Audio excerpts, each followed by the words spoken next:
राजस्थान के सुनहरे रेगिस्तान में, जहां हवा में घुंघरुओं की मीठी ध्वनि गूंजती थी, वहीं एक रहस्यमयी बंजारण झारा अपनी खूबसूरती और नृत्य से सभी का मन मोह लेती थी। उसकी आंखों में ऐसा काजल था कि जो भी उसे देखता वो उसमें खो जाता, लेकिन कोई नहीं जानता था कि उसकी हंसी के पीछे एक ऐसा राज छुपा था जो किसी की जिंदगी को तबाह कर सकता था। राजकुमार आदित्य अपने व्यापारिक दौरे पर रेगिस्तान से गुजर रहा था जब उसने पहली बार झारा को देखा। लाल नीले घाघरे में, हाथों में कांच की चूड़ियां, कमर में बंधी चांदी की करधनी और उसकी आंखों में एक अजीब सी गहराई। आदित्य ने महसूस किया कि वह सिर्फ उसे देख नहीं रहा था, बल्कि उसमें खो चुका था। ये लड़की कौन है? उसने अपने सेनापति से पूछा। महाराज, ये झारा है, एक बंजारन जो किसी की नहीं होती, सेनापति ने जवाब दिया।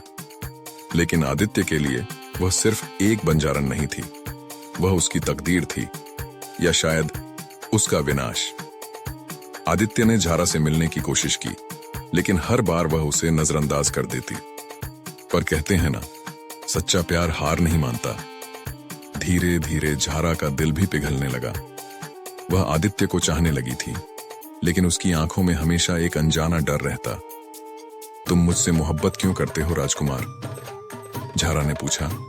क्योंकि तुम मेरी रूह का हिस्सा हो, आदित्य ने जवाब दिया। अगर मैं कहूं कि यह प्यार तुम्हें बर्बाद कर देगा, फिर भी मैं तुम्हें चाहूंगा, आदित्य ने उसकी आंखों में झांकते हुए कहा।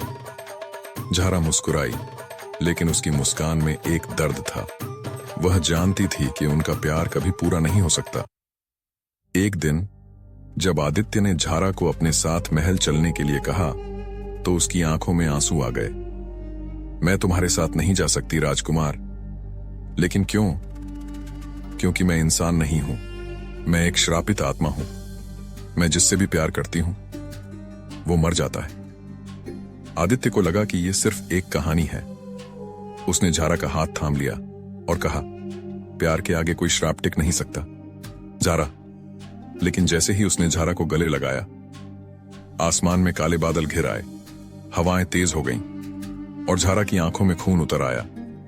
जो सोचा था उससे भी भयानक। झारा धीरे धीरे बदलने लगी, उसकी आंखें चमकने लगीं, उसके चेहरे की मासूमियत खतरनाक सुंदरता में बदल गई। मैंने तुमसे कहा था आदित्य, मैं जिससे भी प्यार करती हूं वो मर जाता है। आदित्य ने देखा कि उसके शरीर से काला धुआं निकल रहा था।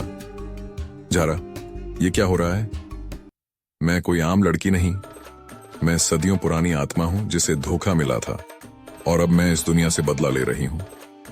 आदित्य को समझ नहीं आ रहा था कि ये सब क्या हो रहा है। लेकिन तुम मुझसे प्यार करती हो ना?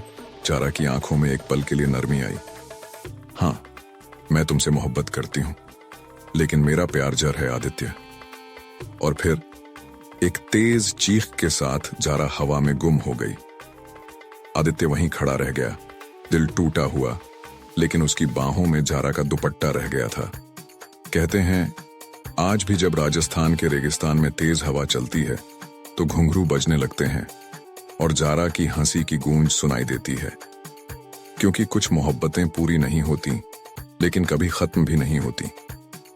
सीख, हर मोहब्बत का अंजाम खुशहाल नहीं होता, लेकिन उसका एहसास अमर होता है। कभी कभी प्यार हमें बचाने के लिए नहीं, बल्कि हमें तोड़ने के लिए आता है। अगर कोई चीज बहुत खूबसूरत लगे तो हो सकता है कि उसमें कोई रहस्य छुपा हो।